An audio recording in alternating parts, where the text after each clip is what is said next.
Materi kita masih terkait tentang tafsir surah Ali Imran. Kemarin dijelaskan tuh bahwa nanti di hari kiamat muka manusia itu ada dua. Ada yang mukanya putih berseri, ada yang mukanya hitam kelam. Ya, kemarin ayatnya udah kita baca tuh. Yauma tabyaddu wujuhu wa taswaddu wujuh. Tuh. Jadi begitu ya. Ya, jadi nanti di hari kiamat muka manusia itu ada dua, ada yang tabyad wujuh, ada yang mukanya itu putih berseri, ada yang mukanya ya hitam kelam, nggak ada cahayanya sama sekali. Nah kemarin udah dijelaskan juga kalau yang mukanya hitam itu ya orang-orang kafir, orang yang kagak punya iman. Gimana ada cahayanya orang iman yang nggak ada? Kan yang memunculkan cahaya itu amalan Bapak, Saudara. Ya, makanya sholat itu menjadi cahaya. Orang sabar dalam hidup dan kehidupannya itu menjadi cahaya. Orang berpuasa menjadi cahaya. Ya, itu iman yang disertakan dengan amal-amal solih itu nanti akan berpengaruh sangat positif sehingga mukanya bercahaya bersinar. Nah kalau orang kafir yang nggak ada cahayanya makanya pantas mukanya hitam kelam. Walaupun di dunia ganteng, orang kafir di dunia cantik, tapi nanti di hari kiamat nggak ada tuh kecantikannya lagi, kegantengannya. Sebab nurnya nggak ada, udah cahayanya nggak ada. Nah itu kemarin udah dijelaskan. Nah sekarang kita lanjutkan nih. Wa ammal ladzina biyaddat wujuhuhum. Adapun orang-orang yang mukanya putih bersinar dan bercahaya. Siapa tuh muka mereka yang bersinar bercahaya? Wa humul mu'minun. Mereka itu tidak lain adalah orang-orang yang beriman. Itu orang yang beriman. Makanya iman ini harus dipertahankan benar-benar. Ya, sebab nanti orang yang beriman itu ada tandanya. Ya, mukanya bercahaya. Apalagi yang suka berwudu. Nah, itu nanti ya asarul wudu, bekas-bekas wudu itu nanti akan bercahaya. Ghurran muhajjalin min asaril wudu. Itu kata Nabi dalam hadis sahihnya. Jadi nanti umatku itu akan bercahaya, bersinar disebabkan karena bekas air wudu. Nah itu kan muka. Kalau kita berwudu kan muka pasti kita basuh, tangan kita basuh, kaki kita basuh. Itu anggota-anggota wudu nanti akan bercahaya, bersinar. Itu makanya muka orang-orang yang bercahaya tidak lain humul mu'minun. Mereka adalah orang-orang yang beriman. Papi rahmatillahi, maka dia dalam rahmat dan kasih sayang Allah. Artinya ai jannatihi, orang itu pasti di dalam surganya Allah Subhanahu wa taala. Hum fiha khalidun, mereka di dalam surga selama-lamanya. Enak udah hidup di surga. Nah, makanya tuh tempat yang terakhir bagi manusia itu nanti di surga. Atau sebaliknya di mana? Di neraka. Udah nggak ada lagi tempat yang lain dah. Kalau udah di surga, udah di neraka, itu tempat yang terakhir. Kalau dikubur bukan tempat peristirahatan yang terakhir, bukan. Ya kadang-kadang kita bilang kubur adalah tempat peristirahatan yang terakhir. Bukan. Tempat yang terakhir surga atau neraka.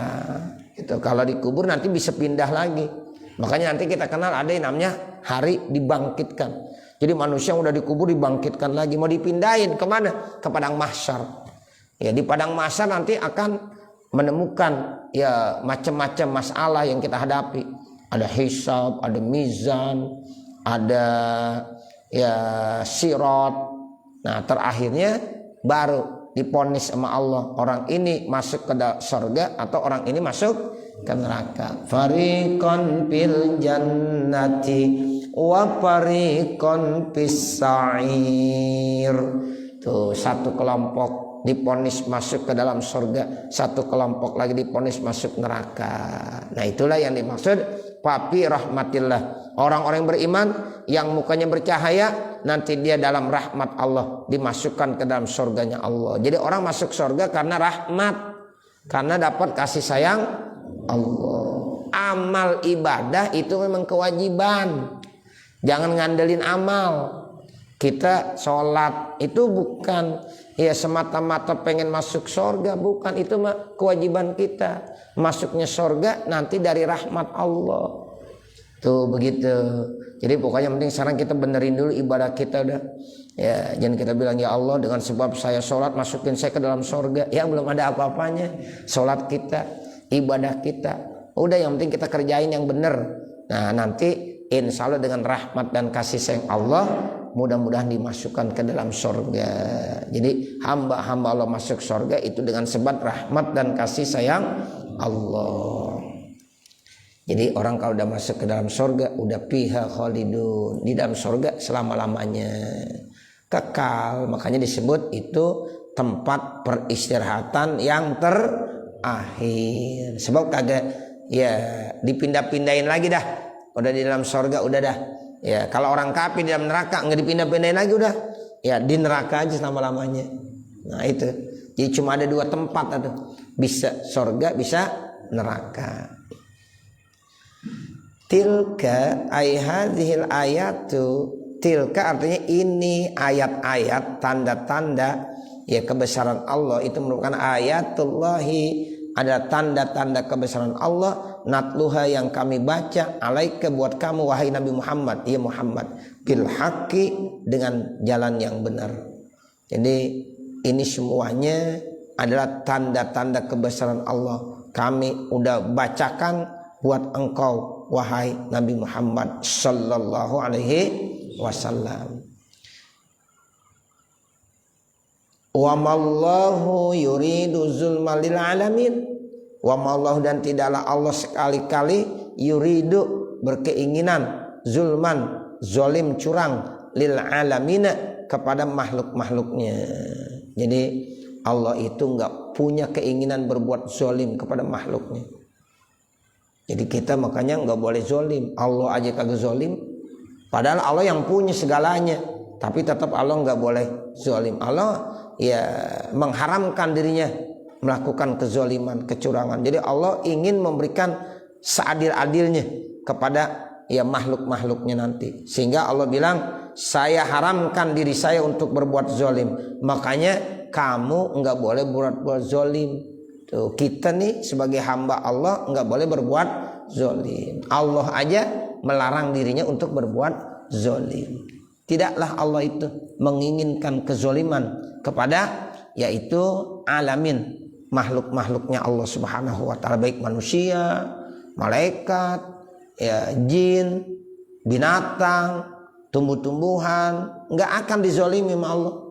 Ya itu semuanya akan benar-benar diberikan ya satu keadilan yang benar-benar mereka rasakan. Oh iya ternyata Allah itu adil, Allah itu enggak berbuat sewenang-wenang, Allah itu enggak zolim. Nah begitu.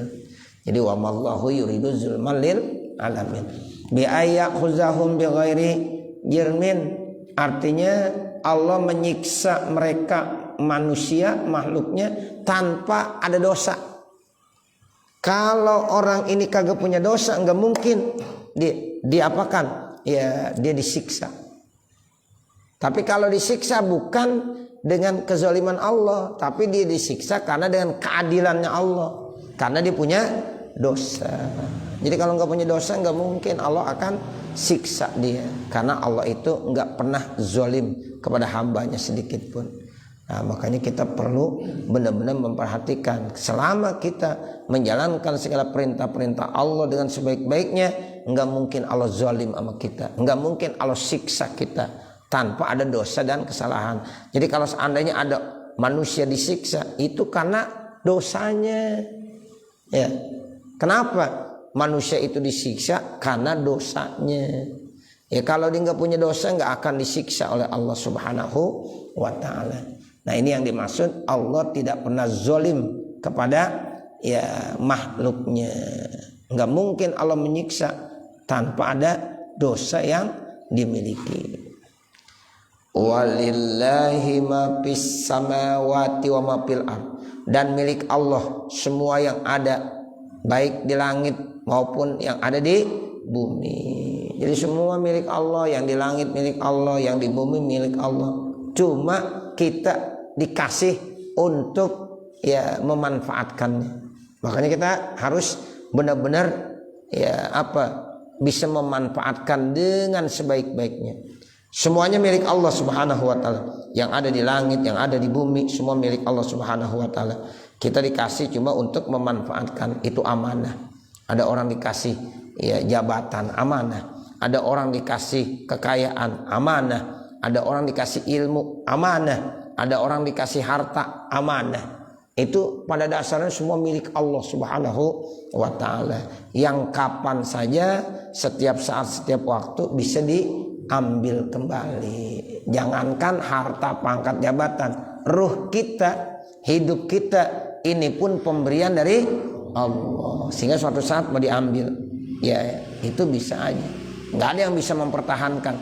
Ya kalau mau ambil, udah, inna lillahi wa inna ilaihi rajiun. Sesungguhnya kami ini milik Allah, dan kami kita akan dikembalikan juga kepada Allah. Tuh begitu ya. Ya, jadi semuanya milik Allah. Lillahi ma fis samawati wa ma fil ard. Semua yang ada di langit maupun yang ada di bumi itu milik Allah Subhanahu wa taala. Malakan, malaikat, khalqan, ciptaan, wa abidan, budak, semua manusia, malaikat, jin, binatang, tumbuhan, langit, bumi dan isinya semuanya adalah milik Allah. Wa ilallahi, dan hanya kepada Allah turja'u, dikembalikan, tasiru, jadilah al-umuru, segala urusan-urusan. Semua urusan nanti akan dikembalikannya kepada Allah Subhanahu wa ta'ala. Kuntum, adalah kamu ya umat Muhammadin, wahai umat Nabi Muhammad, fi ilmillahi ta'ala, dalam ilmunya Allah ta'ala, khaira ummatin, kamu adalah umat yang terbaik. Itu kata Allah kepada kita sebagai umat Nabi Muhammad. Wahai umat Nabi Muhammad, wahai manusia, kamu itu adalah umat yang terbaik. Masya Allah. Itu begitu mulianya Bapak Saudara. Sampai saya ayam bilang kuntum khaira ummah, kamu adalah umat Nabi Muhammad yang terbaik. Punya tugas. Apa tugas kita nih sebagai umat Nabi Muhammad yang terbaik? Ukhrijat, dikeluarkan, uzhirat, ditampakkan, linnasi, bagi manusia, itu ta'muruna bil ma'ruf, mereka harus melaksanakan amar ma'ruf, wa tanhauna 'anil munkar, dan mencegah daripada kemungkaran. Tuh begitu. Jadi tugas manusia yang paling istimewa, sehingga dia dikatakan sebagai umat yang terbaik, yaitu amar ma'ruf nahi munkar. Kemudian apa lagi? Wa tu'minuna billah, kamu beriman kepada Allah. Jadi amar ma'ruf nahi munkar, iman kepada Allah. Baru kalau ada orang sudah memenuhi persyaratan amar ma'ruf nahi munkar dan beriman kepada Allah, barulah dia dikategorikan umat Nabi Muhammad yang terbaik. Walau amana ahlul kitabi, kalau seandainya penduduk-penduduk yang ahli kitab itu beriman, lakanal imanu, maka imannya khairan lahum, lebih bagus daripada mereka. Minhumul mu'minun, namun sebagian mereka beriman. Wa aksaruhum fasikun, namun kebanyakan mereka al-fasik, orang yang fasik. Jadi kalau seandainya kamu itu beriman, Masya Allah, kamu itu termasuk orang istimewa. Tapi nyatanya bagaimana? Nyatanya yang beriman sedikit, yang kebanyakan fasik, kufur, enggak beriman. Tuh seperti itu. Mana contohnya ahli kitab yang beriman? Satu, ka Abdillah bin Salam, seperti sahabat Abdullah bin Salam radhiyallahu anhu, semoga Allah memberikan keridhaannya, wa ashabihi, dan para sahabat-sahabatnya. Itu contoh ya ahli kitab yang beriman seperti Abdullah bin Salam. Tuh Abdullah bin Salam dia termasuk ya sahabat Nabi yang ikut hijrah ke Madinah. Ya, dia termasuk yang beriman dengan kerasulan Nabi Muhammad. Beliau itu ahli kitab tuh Bapak Saudara, Abdullah bin Salam. Wa aksarumul fasikun, nami sayang kebanyakan daripada ahli kitab itu fasik kufur. Ya, jadi yang ahli kitab beriman cuma 1-2 saja. Nah, itu yang sangat terkenal Abdullah bin Salam. Jadi wa aksaruhumul fasikun, kebanyakan mereka itu orang-orang yang kafir. Al kafirun, yaitu mereka banyak orang-orang yang kafir. Jadi ya ahli kitab mestinya ditahu ya, karena ciri-ciri Nabi Muhammad dia baca tuh di dalam kitab Taurat, di dalam kitab Injil. Itu mereka udah paham, udah tahu ini yang jadi nabi, orangnya ini ya. Tapi sayang hanya sedikit yang beriman, kebanyakan mereka fasik, mereka durhaka, enggak beriman. Itu seperti itu. Nah, nanti baru la yadurrukum illa azan wa yuqatilukum wallukumul adbar. Mudah-mudahan apa yang kita baca pada kesempatan malam hari ini ada manfaatnya, khususnya untuk pribadi saya dan mudah-mudahan juga untuk para hadirin jamaah sekalian. Akhirnya manakala di sana sini terdapat kesalahan dan kekurangan, saya mohon dibukakan pintu maaf yang sebesar-besarnya. Wa mal kamal illa lillah, tidak ada yang sempurna kecuali hanya Allah Subhanahu wa taala. Wa sallallahu ala sayyidina Muhammadin wa ala alihi wa sahbihi wasallam. Walhamdulillahi rabbil alamin. Al-Fatihah. A'udzu billahi minasyaitonir rajim. Bismillahirrahmanirrahim. Alhamdulillahi rabbil alamin. Iyyaka na'budu wa iyyaka nasta'in. Ihdinas siratal mustaqim. Siratal ladzina an'amta 'alaihim ghairil maghdubi 'alaihim waladdallin. Rabbighfirli wa liwalidayya amin. Bismillahirrahmanirrahim. Alhamdulillahi rabbil alamin. Allahumma shalli ala sayyidina Muhammad wa ala ali sayyidina Muhammad. Allahumma inna nas'aluka ridhaka wal jannah wa na'udzubika min sakhatika. Allahumma shrah lana sadrana yassir lana amrana warham amwatana washfi mardana waqdi hawaijana wahtim bisolihati a'malana birahmatika ya arhamar rahimin. Rabbana atina fid dunya hasanah wa fil akhirati hasanah wa qina azabannar. Wa sallallahu ala sayyidina Muhammad wa ala alihi wasallam. Walhamdulillahi rabbil alamin. Wassalamualaikum warahmatullahi wabarakatuh. Waalaikumsalam warahmatullahi wabarakatuh.